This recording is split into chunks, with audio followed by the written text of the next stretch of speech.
Okay, I think it's about time to get started. So great, glad to hear that the audio is coming through. So welcome everyone. Thank you so much for joining us. You're this morning in the US, it's our tonight in Hong Kong. Appreciate you making the time for this session. I would start by asking, I see the chat is working. I'd start by asking if you could type into the chat where you're dialing in from. I'd really appreciate it. It's cool to see that we've got Westchester and Chile dialing in. So the title of today's session is LGBT plus and mental health, an Asian perspective. We're really excited about what we're going to be talking about. So welcome from Kansas and Connecticut and Boston and St. Louis and San Antonio. Thank you all again for joining. My name is Adrienne Davis. My pronouns are she and they. I'm the program manager for LGBT plus at Community Business. Hi everyone, I'm Melody So. I'm the LGBT plus program associate at Community Business. My pronouns are she, her. So on the screen you can see our email and the QR code to our LinkedIn profile. So you're more than welcome to connect with us after this. Absolutely. So what will we be talking about today? So we'll start by telling you a little bit more about who Community Business is and what we do. We'll talk about the research background. So the title of this webinar is also the title of a piece of research that Community Business has undertaken. So we'll give you background on that. We'll talk about preliminary findings and give you some preliminary recommendations for what you might do about it. So a little bit about us. Some of you might not know us, so we're gonna briefly introduce ourselves. So we are a nonprofit organization based in Asia, and we have a tagline that is harnessing the power of business to drive social change. As you know, in Asia, we spend a lot of time in our companies, so we think that employers are actually really hold the power to promote social inclusion in the society, and that we think that by them educating employees and putting pressure on the government to drive agenda on D&I would really help. Yeah, we're a broad-based D&I organization, so we don't only work on LGBT+, even though we both do work on the LGBT team. So if you've got D&I questions in this region, we'd be happy to answer. So as I said, we are an organization. Adrienne and I are now in Hong Kong. We are based in Hong Kong, but we also have colleagues from India and UK. And then even though we might not have our colleagues in China, Japan, Singapore, or in the Philippines, but we still have our work covered over this region. So those are 6 key markets that Melody just mentioned where we focus our work, but it's not exclusively where we talk about. Definitely.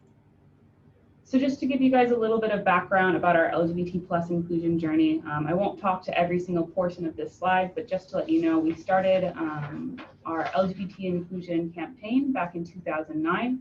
And our bread and butter as an organization is around our research. So you'll see at the very beginning, we started off with several pieces of research looking to see what the environment was like for LGBT inclusion in different areas.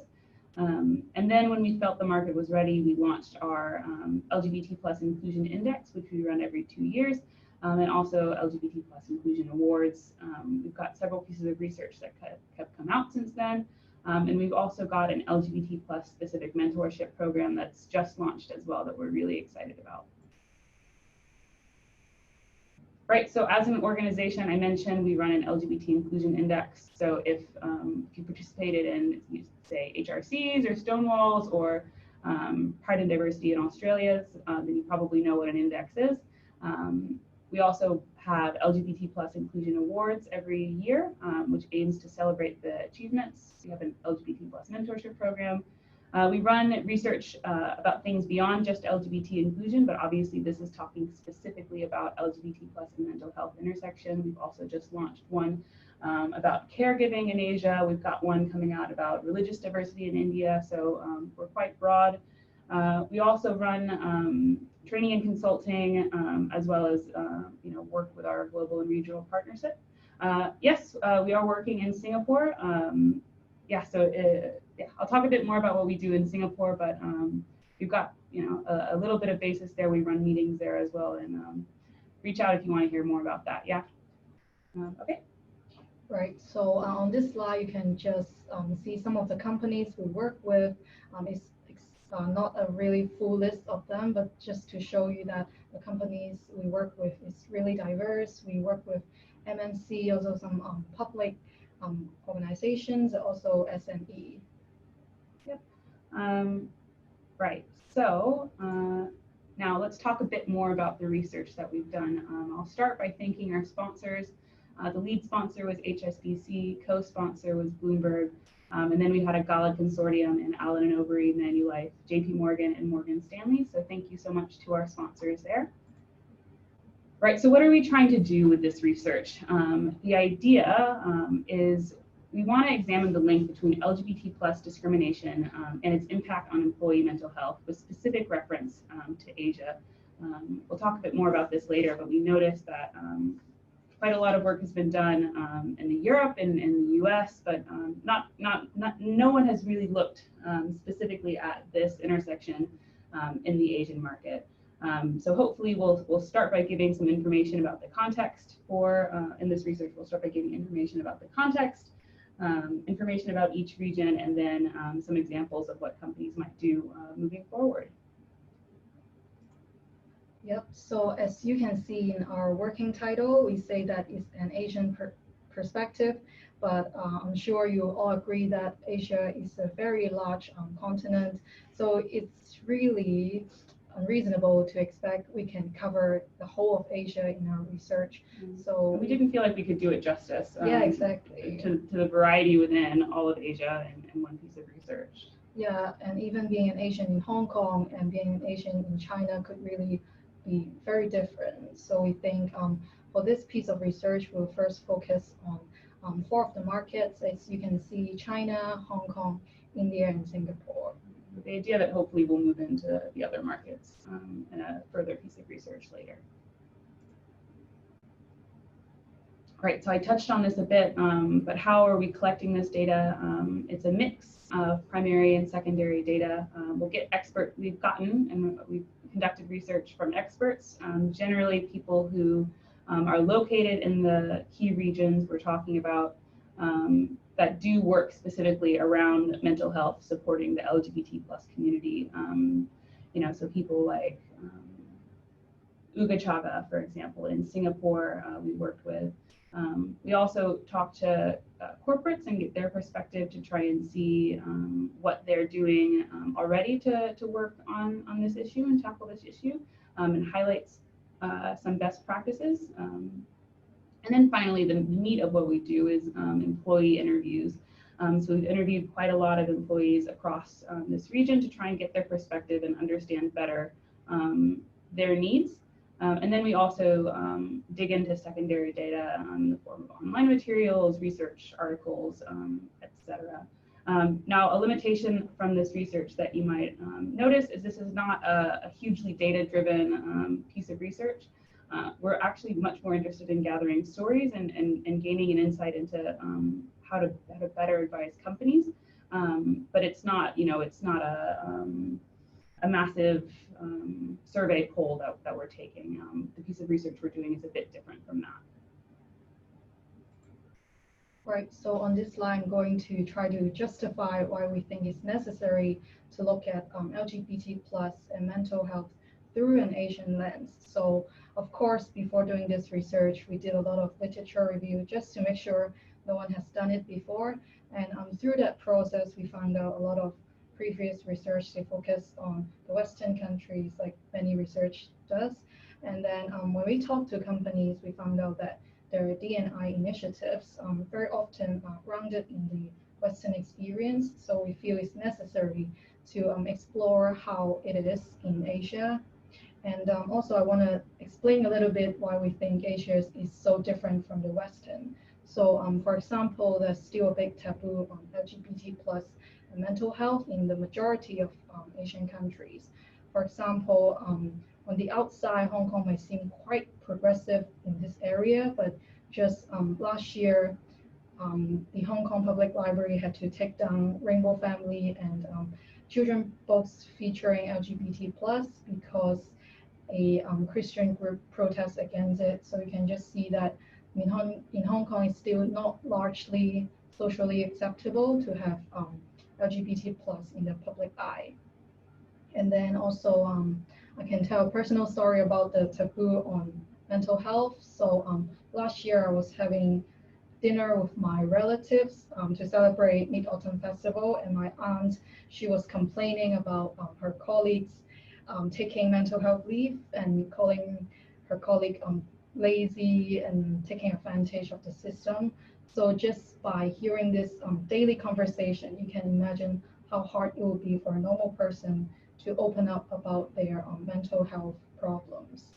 And on the legal protection side, um, as you know, a lot of the regions in Asia, for them, same-sex marriage is not legal, and anti-discrimination law is basically non-existent in a lot of it. And in Singapore, it's still illegal for two gay men to have consensual sex. So you can imagine just how bad it is, legally speaking. Mhm.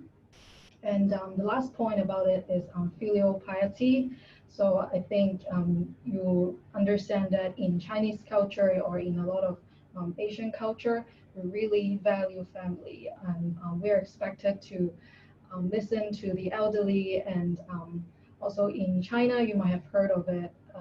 There's a term called marriage of convenience. It's 隐婚 in Chinese. So a gay person basically married the opposite sex just to impress their family and not bring dishonor to their family. We'll talk about that a bit more later too. We recognize though that Asia is not a single market, as we said.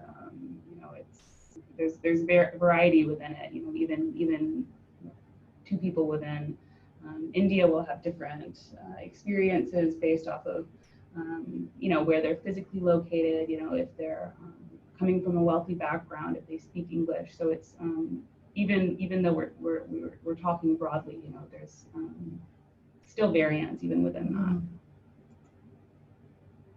So I'm going to talk a bit about why we're using an intersectional approach. So we've been talking to a lot of companies, and we're realizing that they're increasingly focusing on LGBT plus and employee well-being, but we realize that a lot of them see this as separate issues. So we feel that it's necessary to talk about them through an intersectional approach. We think that LGBT plus employees, they face unique mental health challenges. It's not to say that because they're LGBT plus, they have mental health issues.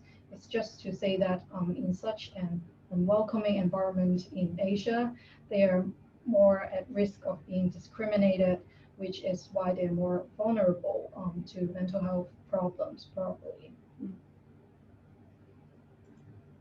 And then thinking about the business case, I'm sure I'm preaching to the choir here, but it's really about employee productivity and the ability for people to attract and retain talent. We all know that happy people are able to work much better, and if you're facing discrimination, if you're facing mental health challenges, then you won't be able to be productive. You know, if you're not able to come out, if you're not able to access affirmative care in your mental health needs, then you'll be vulnerable to low productivity and decreased you know, career trajectory. And then also ability to attract and retain talent. Employees are increasingly valuing a company ethos when they're deciding where to work. And the sense of an organization, we heard from one of our interviewees that the real sense of an organization is not in the corporate setting, but in those everyday coffee conversations. So, you know, it's not just what, you know, the big dogs are saying or what's coming out of the US, it's about what's happening actually on the ground. And LGBT people are listening. I hear over and over again that people are listening. You know, as a queer feminine person, you know, I don't come out until I know it's safe, right? So yeah, and anyway, yes. So the big picture around LGBT plus, I won't speak exactly to every portion on here, but just to say that in a legal sense, the picture is not necessarily great in the markets that we're talking about. So same-sex marriage is not legal in any of the markets that we're hitting. There's no anti-discrimination laws protecting LGBT employees, which is actually really important, especially for employers to think about when they're looking at LGBT practices. Conversion therapy is not banned in 2 of the markets that we're looking at, but and even though it's officially banned in China and Hong Kong, actually we know that it's still happening in practice. And homosexuality is decriminalized in all but 1. Singapore, it is still same-sex, consensual same-sex sex is still banned between men in Singapore. And in all of our markets, you're able to have gender affirming, change your gender marker after gender affirming surgery only. But in all of the markets, it's very difficult, and there are a lot of barriers to entry, even if you decide that you want to have gender affirming surgery. We also want to bring you the big picture of mental health in the markets that we are researching in. So in all of these 4 markets, you can see on the first row, we're looking at percentage of people that are experiencing mental health problems. As you can see, it's quite a significant portion of people that are experiencing this kind of issue. But if you look at the bottom row, that is the psychiatrists available, then you can see there's actually a shortage of mental health professionals that are helping mental health patients. And I can share, like, I have a friend who went to a university therapist. So he was saying that the therapist told him that you're not showing acute symptoms. Your symptoms are not serious enough, then why are you using our services? So even if it's available, even if you can use it, there's still a stigma around it. And we heard from our interviewees in Singapore as well that you know, there was a little bit more access for psychiatrists, given they have a smaller population and actually one of the higher numbers. But they it's quite a danger to go see your neighborhood psychiatrist, because they're often related to religious organizations, and that'll be actually actively not affirming care, and can actually be really damaging. And I'll just pause for a second to answer 3 questions that have come into the chat. Please do keep them coming. We'll answer them as we're able. The first question is, for Singapore, is it banned for women as well, or just men? So it's only banned, it's only illegal for men. I will say. Oh gosh, I'm getting a lot of questions. Maybe we'll have to answer some. How receptive are coworkers when people come out? I think it depends on the company. We're hearing a lot of positive examples from MNC, but when it comes to local companies, then it might not be so well received. Yeah, I think overall people are telling us that, and if you're in a big company, usually they'll join because they know it'll be more LGBT inclusive, but if you're in a smaller company, then it can actually be quite dangerous. You might lose your job, no discrimination protection, right? So let's move on. I see that a lot of questions are coming in. Please keep them coming and we'll answer them if we have time, yeah? Great.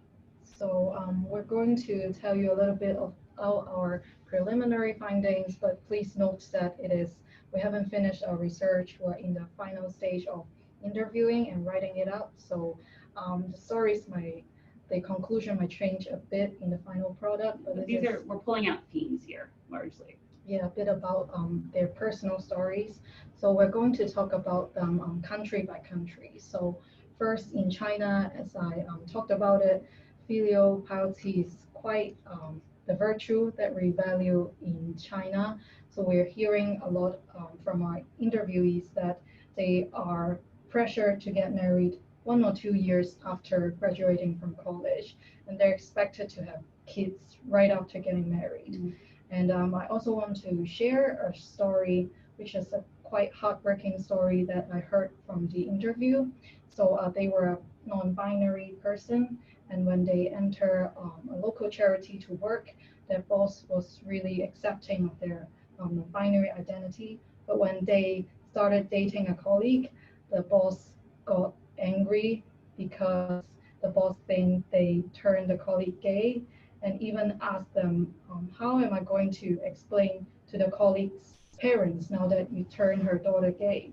So you can just see that this kind of things still happen maybe day to day in China. Very common. Yeah, and the interviewee described it as a traumatic experience. So just it really impacts someone long term when this kind of things happen. And then as I talked about it, we generally see that in MNC, bigger cities, or younger generation, they tend to be more open-minded. But even for MNC in China, even if they're doing great work internally, they will stay quite low profile externally, just because sometimes LGBT plus topic is quite politicalized, and people would say that you're promoting LGBT plus is a Western force, you are corrupting the Asian values. So MNC tend to stay quite quiet on it externally.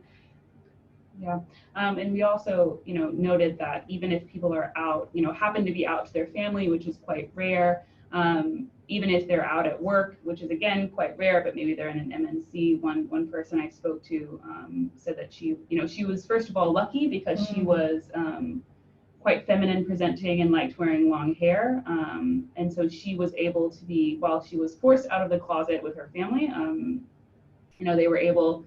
They didn't kick her out or disown her. And while they won't talk about it, they still won't talk about it to her. They won't talk about her wife or her at all. She said she will never come out to clients, and she will never post about her wife on her social media because it would be shameful. And so her mom, she said, is dealing with the social aspect of her daughter is now an old maid in their eyes, and all that. And so this person also mentioned that those who don't have a traditional gender presentation have it much worse. So in Hong Kong and in China, you call it TB, which stands for tomboy. So it's the equivalent of butch. If you're butch presenting or TB presenting, then you have a much harder time. You get really, really awkward questions, and it can be really difficult to live your life. Definitely, and I'll talk a bit about what it is having mental problems in China. So a lot of the interviewees say that even if people have mental health problems, because they don't want to be labeled as having mental health issues, they will refuse going to clinics. They do not want to be diagnosed, so they basically ignore their problems. And also, one interviewee even suggests that work stress, having pressure, is wildly normalized in China. So if you tell someone, "Oh, I'm so stressful, I'm having mental health problems," and they will say, "What? Everyone has it. So why do you think you need special attention?" So some of them might not even realize that it's not normal to be under such stress, and they will not seek help. I get that in Hong Kong too. Yeah. All the time. So naturally, it comes to Hong Kong, where I am from. And then you might hear that Hong Kong is an international city, but when we talk to people, some of them may suggest that it's not as international as it seems. Some of our interviewees, they were based in somewhere other than Hong Kong, and they realized that once they moved to Hong Kong, they have to hide things that they didn't have to in their home country. And then also, the experience also varies from industry to industry. So if you're a teacher, then you might think twice before holding hands with your same-sex partner because once the parent finds out, the student finds out, it will be a big problem. Then they will suspect that you're not qualified enough to educate children. Yeah, and I was actually told directly when I moved that I should hide my sexuality. I've been told personally by someone who worked at the organization, the parent organization, that I should. It's really sad to hear.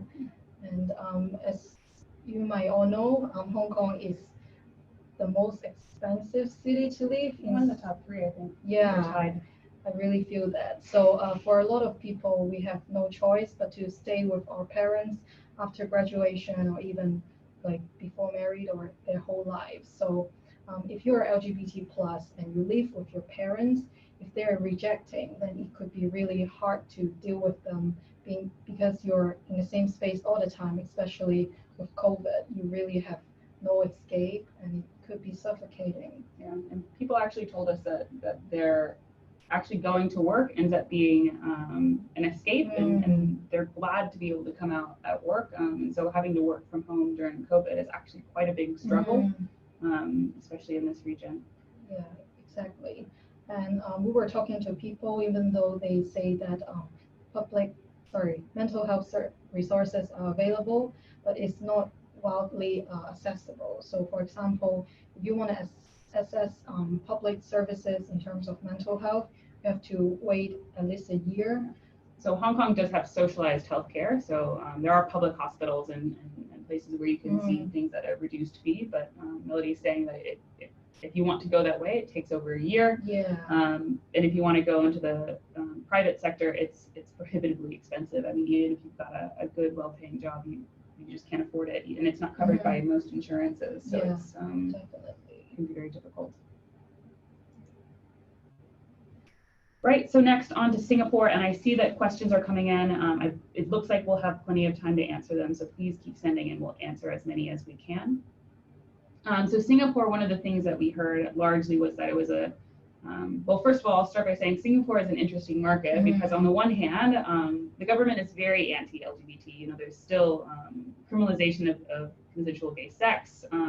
You know, there's not allowed positive portrayal of LGBT people. So, for example, in Steven Universe, the cartoon, my Singaporean friend said that the two girls kissed on that children's cartoon show. Actually, the censors would not allow that into Singapore, so they didn't even realize that was a scene until they saw it on Twitter later.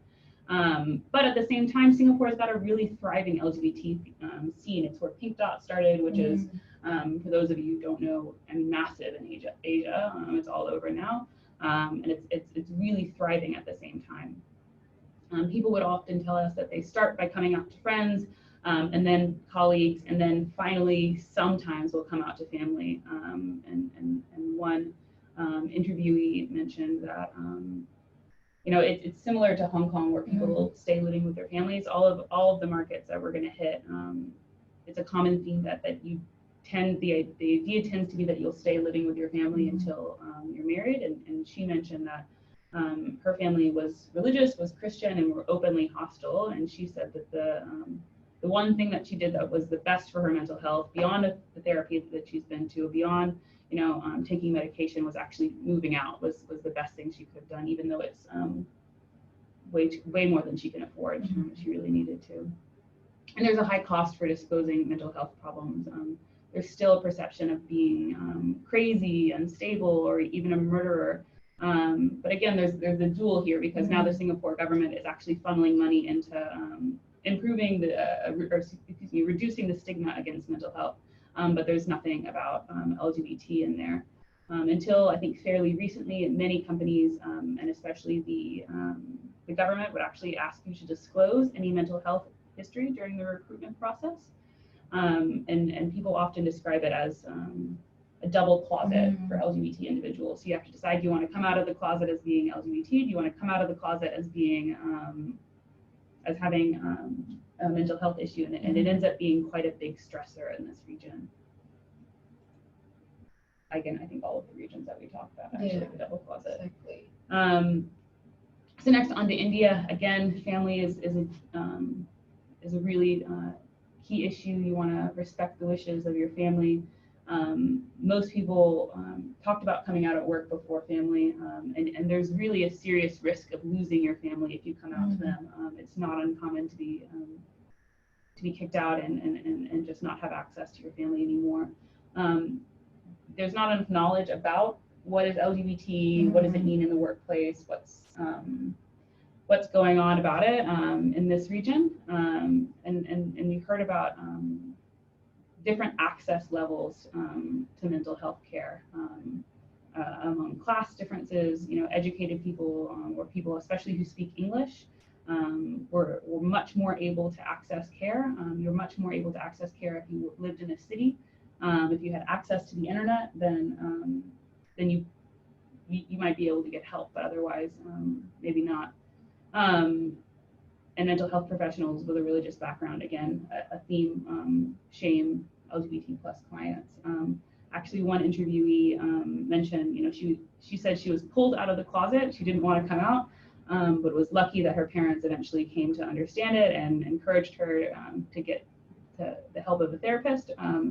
And she said that her parents, she was still underage, so her parents went around to different therapists and asked questions, said my daughter is gay, wants to get therapy, and they had to reject so many because all of their initial responses was, oh, we will do conversion therapy, we'll make your daughter well. And so it's very common occurrence. Did I miss anything there? No, I think that pretty covers much it. concludes it. I see that we have half an hour left. So yeah, we've got some time. So maybe we'll take a minute for questions now. Comparative, so we don't have the numbers. Jay asked us what's the comparative value of the big picture stats on in Western countries. So since we're not looking at Western countries, we actually didn't pull those statistics for that. If you like, maybe you can email me after and I'd be happy to look them up, but we don't have that now. We can make these slides available in PDF form after this. We'll just save it as a PDF and upload it. It's quite late for us, so we'll try to do it right away. What's the suicide rate? I can talk about what services are offered. So it depends on what country you're in. For example, Ugachaga exists in Singapore, as well as some LGBT plus specific mental health services. I can say in China, Beijing LGBT Center is a big provider, and they're educating therapists, psychiatrists nationally. So they're a big provider. And in Hong Kong, we see that there's a hotline called Pride Line. So it's a 24-hour hotline, and I think there are also some services provided by Boys and Girls Club Association. They even help the parents to take in the fact that their children may be gay. So that's quite a special offer that we hear. Brooker asked if our medical people who care for LGBTQ plus people in these countries mistreated. Not from what we heard of. Most people just talked about how there weren't enough and how there was a 1 or 2 point of failure. Stuart, how many people were interviewed in your data?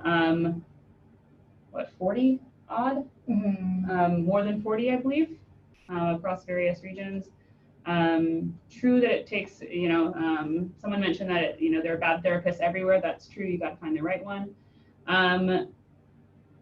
Any study we can read that produced these statistics is what Booker asked. So you got it from the World Health Organization, right? Yeah, most of it is from World Health Organization, but for the percentage of people experiencing mental health, we pull it from different sources, but they are academic research because the WHO does not really have that data available. So yeah, we had to do it separately.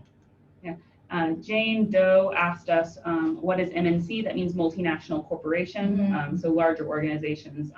You said that was one of the limitations in our studies. We're talking to people from larger organizations, and they overwhelmingly say that it's positive. Yeah, but they all say that they're lucky that they're in an MNC, and they specifically joined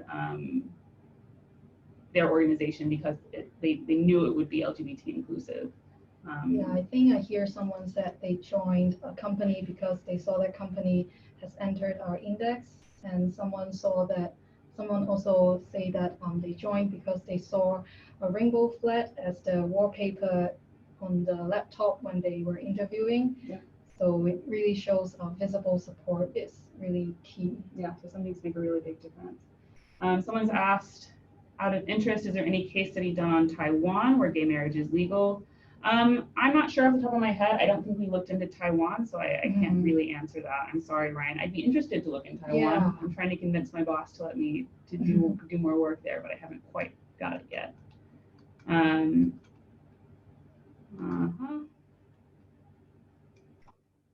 How are you able to get people to speak freely about their coming out process, if any?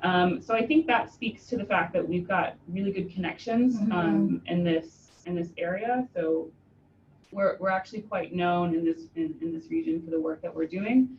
They spoke on a condition of anonymity, largely, and we started the interview by saying, if we quote you, then we'll ask your permission first, and yeah, we just let them know that it wouldn't be shared, and they got our name from a good organization. And I think most of them think it's a really important topic to talk about because it's not talked about enough. Yeah, I think people were excited about the idea of this research and excited to get a chance to hopefully move the needle. Have we done any research in Thailand? No, we haven't. Again, that's not one of the key markets that we're looking at this year, but you're right, they do have some really good movies and shows coming out of there.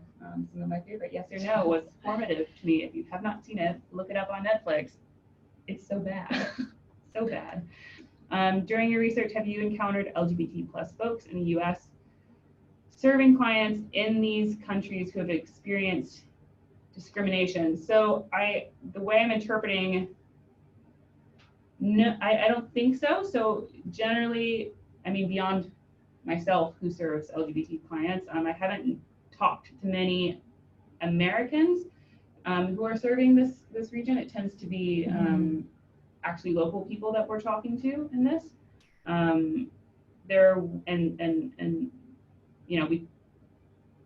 The expat experience is going to be different than a local person's experience. So I'm sorry, I'm not sure I can answer that question. And then the last is Taiwan. Sorry, I don't have Taiwan yet. I think that's all the questions. Okay, so keep them coming. We'll be happy to keep answering. So on to preliminary suggestions. I can find my deck. Right, so what are we suggesting? First of all, vocal and visible support. So everyone again mentioned that, or most everyone mentioned that it was really important to them to see vocal and visible support throughout the whole organization. And that's not just your executive sponsor, or especially not just someone who's talking out of the US or coming to visit irregularly. Someone local, someone who's on the ground is really important. And as well, it's not just your big dogs. It should be your managers talking about LGBT inclusion, your one-ups and team leaders, making sure it's very visible. People should be able to confidently report on the basis of anonymity. So that there should be some confidential support mechanisms if they face bullying, discrimination, or harassment. I also talk regularly about how this should be in local language, ideally.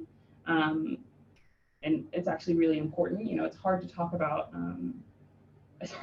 emotional things in your second language. So I'd really recommend that you offer local language support wherever you can. When you're offering professional mental health resources in this region, it's especially important that you vet your providers. So are you certain that they will be an affirming space for LGBT people? And then offering different channels as well. So especially in the time of COVID, it's really, really important that you not only offer, typical like hotline and text, but, people's, phones are being read, or if they're not, texts are being read, or they're in a small flat. I know that, when I stay at my girlfriend's house, actually her mom can hear us in the next room very easily. So on the phone is difficult. So offering actually face-to-face support even now is really important. If you can, offer also self-care facilities and places where people can cool down and give them those resources. And finally, offering support through your ERG, anti-discrimination policy and training. So make sure that we'll talk about this in a minute when we talk about localizing, but make sure that your people on the ground really understand what you're talking about. So sometimes I'll talk to HR professionals who get quite, or to employees who are quite frustrated because they know that they're supposed to be LGBT inclusive, but their HR rep is not. And their HR rep clearly has gotten a directive from their higher ups to do something, but the reps that don't get it and they don't understand what's going on. So make sure you've got buy-in and you provide training for people. And then peer support and visible allyship, as well as that awareness raising. Yeah, and I think I also find it quite interesting that from yesterday's panel, someone was suggesting that not only LGBT plus employees should come out, allies should come out as well and be very vocal about it. You can't just say you support it and then not really show it, because people don't know. They will subconsciously think you are not friendly because this is just a broad environment. Yeah. And I'll just piggybacking off of that, I talked to, one of the benefits of my job is I actually talk to a lot of LGBT employees in the workplace, and they all mention that, before you come out, I'm definitely going to listen. So if you don't have anyone out in your Asian offices, you might be wondering what your LGBT, is the audio cut off? Liu He says, can someone else confirm that they can hear me? Please? Okay, cool. Thank you, Jane. Thank you. And John. So I lost my train of thought. Yeah, being an aligned. Oh, right. So they hear right. So you might you might wonder what your employees are hearing on the ground from their local leaders and their local people. And it's just as important for me to come out as a non-binary person, of gay men, and of trans women and trans men, and other aspects of the community that I'm not a member of. So. And I also hear that it's not only important to come out in the workplace, it's also important to come out in your social space. So you're posting stuff on LinkedIn, also Facebook. So. Yeah, absolutely. And part of what you can be doing and encouraging your employees to do, one aspect of education is helping them. Once you cause them to care, once you give them some tools and ideas about what LGBT plus means, giving them the tools to actually have difficult conversations in their own households and within their own social circles can actually be really important. Some good questions coming in. We'll answer those in a second, though. Great. So second, we want to talk about how important it is to help LGBT plus employees to deal with their family, because as you know, we're not machine. What happens in the family and when we're at home, we bring it to work. So we really need to deal with our family on a personal level. And sometimes when you can't figure out how you can do it personally, I think employer are at a very special position where they can offer help, maybe some training on how they can communicate with their child if their children come out as sexual minorities, or if they want to come out to their parents, we can provide some training, giving them certain techniques they can use. And I think that some might think that maybe it's not the employer's purview to interfere with family life, and maybe it's not their place, but I think it is. It's what we heard over and over again is what people wanted was more information about how can I talk to my parents, or wishing. Someone said my mom and dad worked for an MNC. I wish that they had gotten LGBT inclusion training when I was, a little bit younger, when they were first coming out in their career. So, and someone in China told me that one of her favorite programs that her company offered was actually a panel discussion in Chinese, which is important, with Chinese people on the panel, talking about. It was parents of SOGIE kids, and also adult children who were SOGIE, and it was the parents talking about how do I deal with it, what did I want to hear, what did I need to know as a parent, and helping give that context, and then also it was an example for those adult children trying to figure out how to come out, and giving them an example. This is what happened to me. Maybe you can do that. Giving them that really local context. That's not a white guy talking to them from their experience in US or the UK is really important. Definitely, especially with COVID, most of us working from home. I mean, it's already difficult even if you don't have those rejecting parents. So with being stuck at home with your family and maybe your identity is not accepted, it's really important to help employees figure out how they can deal with this situation. And I think SOGIE is sexual orientation, gender identity, and expression. Jason. yes, I think Adrian talked a bit about um, providing opportunity for parents and LGBT plus people to communicate.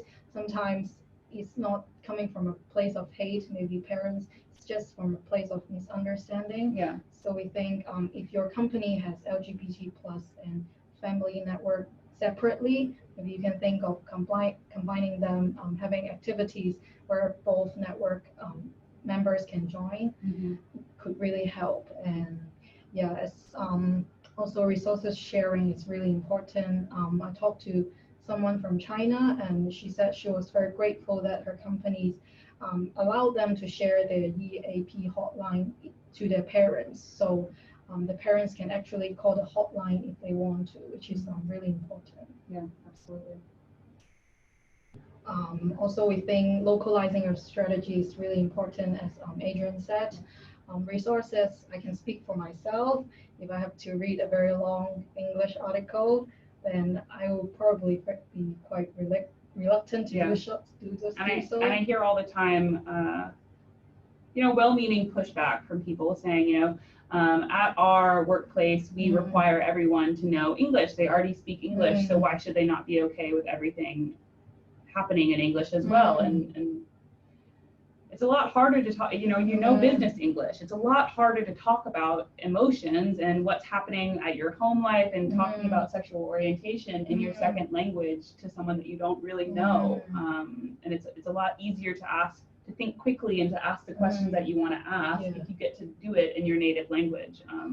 So wherever possible, localize your language. Exactly. And we also think affirmative language around LGBT plus and mental health is really important. So it really makes a difference by saying mental health instead of mental illness. So people who think that is a less stigmatized term. Or even we find resilience, emotional well-being can get the same job done. We work towards an ideal, but we work within reality. And the reality is a lot of people don't want to come to an event that where if they're seen there, people will think that they have a mental illness. Like the stigma is so strong on that people won't even attend. Yeah, exactly. Yeah. And then another suggestion that we think is important for companies to champion local role models. As I can speak for myself, or I hear from a lot of interviewees that sometimes it's a lot of white male experts driving a lot of the D&I agenda in Hong Kong or even in Asia. So as a local person, sometimes we can't really relate to their experience. So if I see a Chinese person as a role model, then I'll feel more confident that my race or my identity is really accepted and embraced. Yeah, well, it gives you a roadmap, huh? And lets you know that within the company, there's already someone doing what you're doing, and you don't have to feel quite so brave and like you're out on a limb. If you already know there's someone is doing it, then you've got somewhere to go, right? Definitely. And the final thing we think would be helpful is if companies can collaborate with community groups better, because sometimes they know what's best for the local people, and your employees may not be brave enough to speak up a lot of times. So by talking to community groups, that you can actually understand people's needs better. Yeah, absolutely. And we've got about 10 minutes left, so we'll go into Q&A. Let's see, I saw, how can we encourage allyship, especially in countries like Singapore? What should we start with? Education and awareness first. So I think I would probably recommend a couple-pronged approach. Education and awareness, absolutely, it's important to get people trained up. I often find that adding that as part of your induction training, having LGBT plus specific content, and then as well if you have unconscious bias training, making sure that there's LGBT content in there and making sure that it's getting slipped in. It shouldn't just be network events, that content. Starting with education and awareness, and then also try to encourage one of your leaders on the ground there to open up about how they care about LGBT inclusion, and then make it clear. It may sound a little bit silly, but if you have an executive that's on your side and is making it clear that they'll be attending events, you'll find a lot more people end up being in the room because they want to be seen in the same room as the executive and hopefully get to chat with them. I can't tell you how many times I've been to an event and I said, oh, what got you started? And they said, oh, I'm just here. I came originally because actually I knew this executive would be here and I wanted to get to talk to them. And now I'm actually really active in the network. So it does work. People want to be able to have that access. Yeah, definitely. If I can add something, I think, of course, it's easy for us to say what we should do. Yeah. Actually, in Singapore, I know it's criminalized. It's not that easy. It's not like I can just tell you and you can do it. So maybe if you find it difficult to externally publicize your support, it's good to start from a small circle internally that might not get you in trouble. And I think I might say too that it's not in the U.S. I know that often a measurement for success might be how many people have come out, how many people are comfortable doing that, and it's just not the same in Asia. Like you can't expect that. I know in Hong Kong it's actually a really small circle, so there's actually quite a big risk if you come out at work, or if a big deal if your photo, for example, is taken at an event and it gets posted on the company Instagram.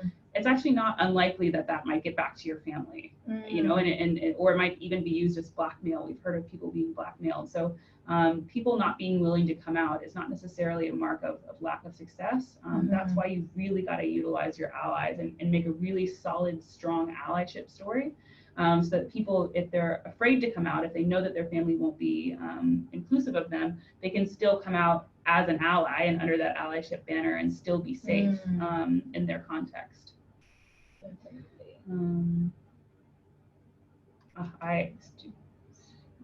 STU is what I'm seeing your name as. I also can't wait until COVID is over. What I say the next step is for the research? So we're still looking for some company best practices and to write those up. I'd always love to get more interviews with employees. I think those are really great information for what we're doing.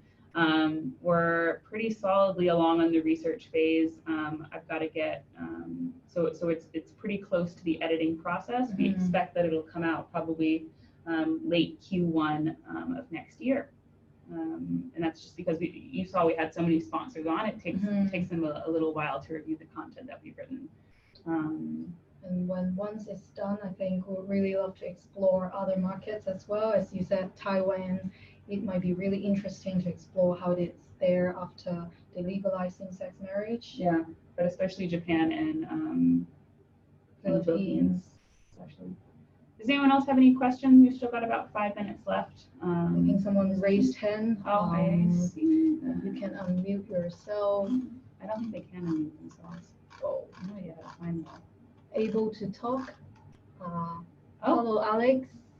Do you have a question? Do that. If anyone wants me to unmute them, you can raise your hand. That's okay, Alex. Oh, really? Have we considered interviewing folks who work from those companies?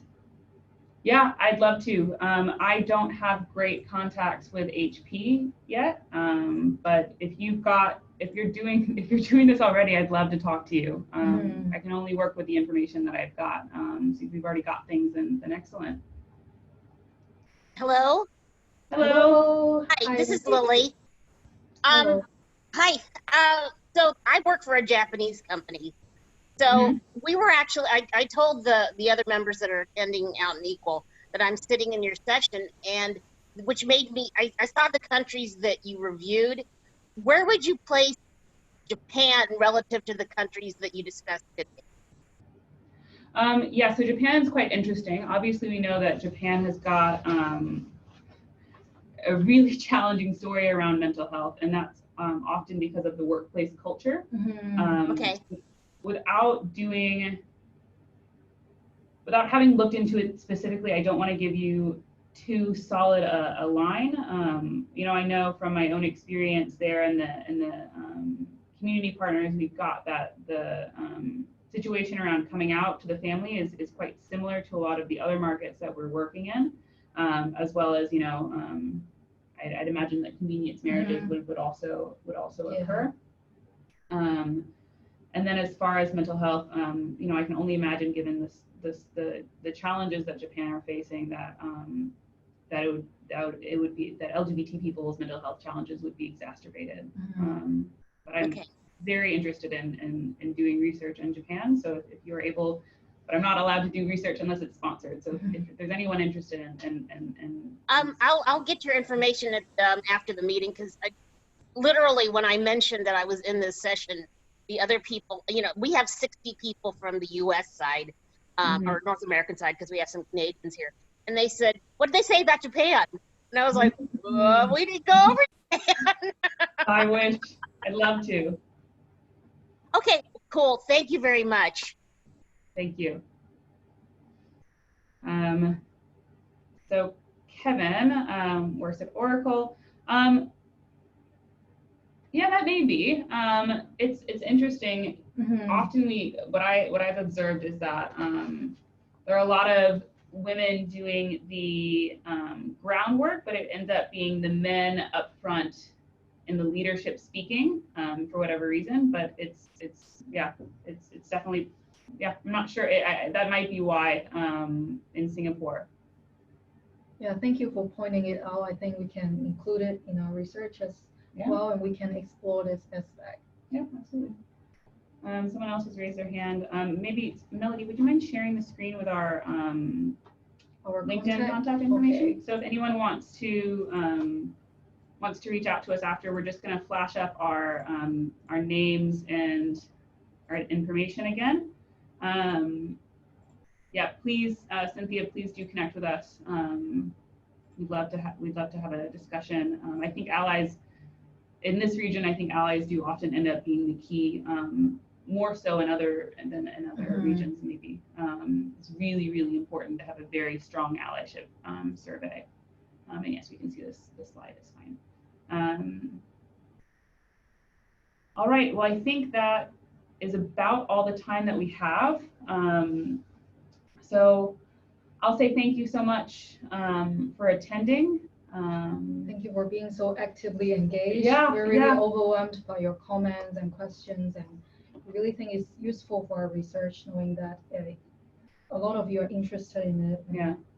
Well, you know, we've been in the bogs of doing the researching and doing the interviewing and all the editing, and so it helps me to see that people are interested in the work and will be interested in reading it. So appreciate it. Please do reach out and contact us. Our email box is open, and we'll drop the slides into the files box after this. So thank you. Yeah, thank you for staying for an hour. Yeah.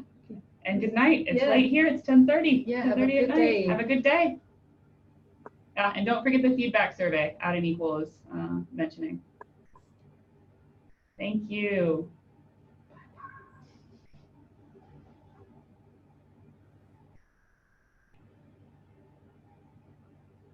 I think if you mute us.